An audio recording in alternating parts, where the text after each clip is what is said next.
Hey guys, welcome back to my YouTube channel. In this video, I'm going to tell you 5 lessons that I learned when buying my first home. So hopefully you will be in the best position when it comes to buying yours.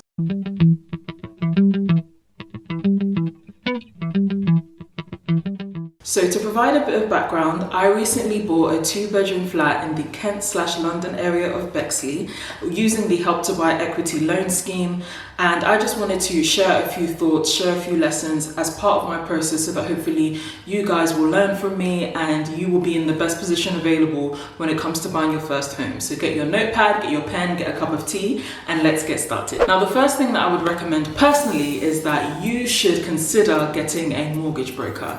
Now, I'm going to tell you exactly what my mortgage broker did for me and then guide you through the steps of what she did. So my mortgage broker helped me get an agreement in principle. She helped me find the mortgage product that I wanted and submit the application.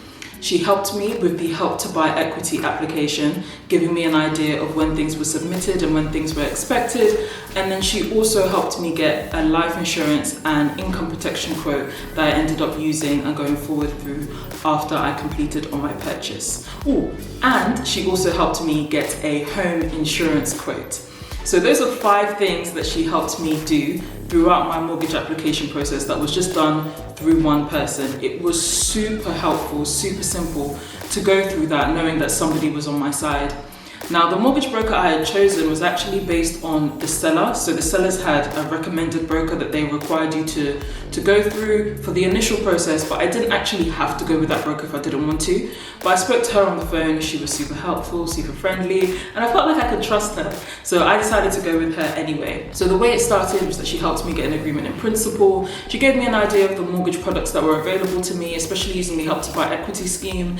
And then she was able to submit my whole mortgage application and guide me through the steps of everything, do my Help to Buy application. And even though there were a few hiccups on the way, I felt communicated with all the time. So I sort of had this assurance that she was just, she had everything covered. So it was really nice to have that mortgage broker on my side.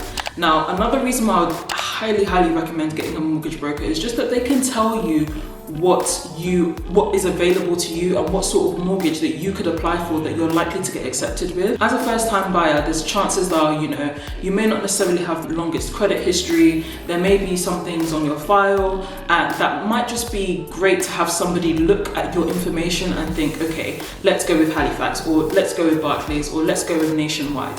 It's just nice to have somebody to advise you through that process. Now, con of having a mortgage broker is that they can charge you a premium, so they can charge you, like my mortgage broker charged me about £399. So that is something that you have to keep in mind. But personally for me, if you know that there's a lot of mortgage products available, you might as well just have somebody that's on your side that will get you the best deal and make sure that you're able to go through your mortgage application and then have it submitted and accepted, rather than trying to do the process yourself and possibly getting rejected from the bank and then having a hard search on your file, which you then may find it hard to submit another application straight after. So personally for me, mortgage brokers are great and I would highly recommend. If you want my mortgage broker, let me know and I will let you know down in the comments. The second lesson that I learned, or the second thing that I think that you guys can take away from my home buying process, is to check multiple websites and check multiple locations when it comes to looking for the house that you may want to view or potentially buy. Now, for me, I used Zoopla and Rightmove all the time. I was on there checking it just when I thought, I was casually looking for a house.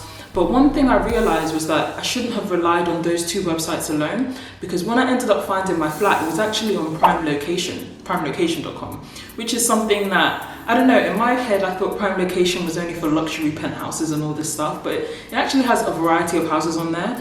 And a lot of times the same houses that are on Prime Location are on Zoopla and Rightmove, but sometimes you just don't find them. In the midst of looking, sometimes you miss things. All it takes is for you to put a drop down on one filter and you never know if you don't see everything that's in a certain area. So definitely make sure you check multiple websites at multiple times of the day and on multiple different days to ensure that you're seeing all the properties in the area that you're looking for that are available. Another thing as part of that is to make sure you check multiple locations. Now we know it's hard out here, especially for people that want to buy houses or flats in London. The prices, they're not easy. They're not easy at all. So it's about time that we start looking at multiple different locations in places that we may be not as familiar with, but may have an idea of. So for example, for me, looking into the Bexley area, I knew about it because I have a friend that lives in the area, and I'd actually come here for some church events in the past year or 2 years or so. So that's how I knew about the area, and I thought, oh, you know, I've looked around in the area, sort of know it's nice and it seems quite quiet, but also has that nice sort of small town feel that I thought I'd be comfortable with. And lo and behold, all it took was for me to look at primelocation.com on one Thursday evening in the Bexley area in order to find the flat that ended up being my first home. So I would just encourage you guys, check multiple websites, check multiple locations, go scout, research different areas that may be not necessarily exactly where you want to get, but maybe on the outskirts of where you want to get. And who knows, you may be able to find something just for you in a slightly different location than you expected. As a first-time buyer, it is important for you to get on the property ladder and get the home that you're happy with, but who knows where it could be. Just make sure that you keep your eyes wide open and keep your ears on the ground so that you can see anything that may be available.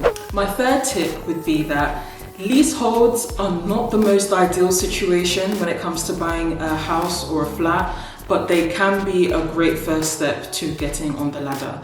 Now, in case you don't know what leaseholds and freeholds are, let me know. I'll probably make a full dedicated video on it. But leaseholds tend to be the type of contracts that you can get when it comes to buying flats or apartments in an apartment block or in a shared sort of building. Now, leaseholds aren't great because a lot of times you are held by what the freeholder says. So there's somebody that owns this whole building, and I essentially only own the apartment within the building, so the walls around it. I don't own the ground that it's on or anything like that. So it's not ideal because it means that I don't have complete freedom. Like, I can't just like knock down walls, can't, you know, have a dog, which is really sad for me personally. And there's certain things that I'm not allowed to do in my flat because the freeholder said so, basically. And there were some things I did try to negotiate, but unfortunately, I don't know, I didn't feel like my solicitor was really on my side, so I wasn't able to negotiate certain things out of it. So I understand leaseholds are not the greatest situation. You don't have the complete freedom that one would get, but leaseholds are cheaper than freeholds. And in this economy, in this situation, sometimes it's worth it when you're just trying to get the first flat or the first house just to get you on the property ladder, which will hopefully open you up to a variety of options when it comes to your second house or when it comes to when you want to move later. I would just say don't completely rule out leaseholds. Like, I know they're not ideal, but they could be a great first step if you're trying to get on the property ladder. It really just depends on your priorities. Make sure that you read leasehold contracts through and through. Make sure that your leasehold, the amount of years that are on your lease, are a good amount that will allow you to sell on the flat or extend it when the time comes. Make sure you look out for all the things that you should look out for as a leaseholder. But all I'm saying is don't completely rule it out because it could be a really good way of getting on the ladder for the first time. The fourth lesson that I learned that I think you guys will get a lot of value from is the idea that your mortgage application can change at any time. The circumstances can change at any time. The affordability that banks ask for can change at any time, and it can get really peak. And that's exactly what happened to me, basically. Now, it may seem really obvious, but you know, when I applied for my house, it was in the midst of the pandemic. Things were changing, banks were getting stricter.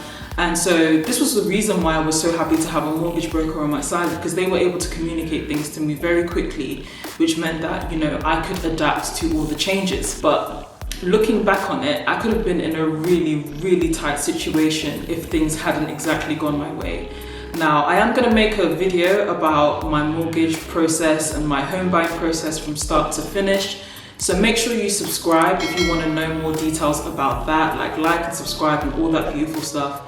But in a nutshell, I was initially asked for a 16K deposit towards this flat. And then suddenly, one Friday evening, my mortgage broker texted me to say, actually, they're asking for 22.2K. And I was like, well, luckily I was able to text her immediately and be like, you know what, that's fine, I can cover that. But when I think about back to the mortgage application process itself, even before I'd submitted everything, I initially was comfortable with a 20k deposit. So I wasn't in the worst situation, but imagine if I had gone with a mortgage product that was a 20k deposit, and then they came back and said, actually, we need a 26k deposit. I would have been like, it would have been peak, basically. It wouldn't have been easy. So I think it's just important that throughout your mortgage application process, throughout your home buying process, it's really important that you're prepared to adapt to any possible changes that happened. Because essentially, after the fact, I found out that essentially Barclays had changed their affordability criteria, and that's why they were asking for more money in the middle of my application process. So it was peak, but I just thank God because I was able to afford the change and it was okay. But what I would just say is that be prepared. Be prepared for anything to change. Be prepared to answer questions. Be prepared to cough up more money so that you're able to go through the process in the most smoothest and less strenuous way. Now, the fifth and final lesson that I would say I learned from buying my house that I think you guys will get a lot of value from is to have at least £5,000 to £7,000 extra available for all the other additional costs that come out of buying a house. Everybody that speaks about buying a house will definitely have told you this, that it's not just the deposit you need to save for. You need to save for the solicitor's fees, you need to save for the valuation fees, mortgage arrangement fees, and all that beautiful stuff. I say beautiful, all those costly, expensive stuff. It's really important for you to have that. And you know, when we look back at my process, when they suddenly asked me for 6k more, it wasn't just the 6k more they had asked me for. They had also asked me to pay a £795, so basically about £800 on mortgage arrangement fee. And the worst part about it was that I didn't know when they were going to charge me. Like, it just depended on when my mortgage application went through. So essentially I had to have £800 available in my account at any time for when my bank wanted to charge me. It was so peak. And if you think about, you know, all my other bills that I need to pay, all the other costs, I needed to make sure that I had more than £800 in my account at any one time, so that whenever that money did come out, I wasn't charged or it wasn't rejected or anything like that didn't happen. It was not easy. It was not easy at all. So I would definitely recommend to anyone 5 to 7k extra, just in case. Because even if you don't use it, you can use it for furniture, you can use it for all the other things that are going to happen when it comes to buying your house or furnishing your house. But honestly, having that extra buffer makes a huge difference. Like I said, I'm going to tell you guys about the whole process and all the costs when it comes to buying my house. But one thing I will say is that after buying my house, I had nothing. I had basically nothing, because the mortgage application process and the whole home buying process squeezed a lot out of me. It squeezed so much. So if there's one thing you take from this video, please, please, please save way more than your deposit so that you're in a position where you're comfortable after your home buying process. Thank you guys so much for watching this video. I truly appreciate you. Make sure you like, comment, subscribe, all that beautiful stuff. If you have any questions, let me know down in the comments. I am making videos based on people's suggestions, so please feel free. I will explain everything that I possibly can. Make sure you check out my empty house home tour, all that beautiful stuff. We got 25k views, it's really lit, so make sure you check it out. And if there are any other video requests you have, let me know down in the comment box. Have a wonderful, blessed and beautiful week, and you take care. Bye.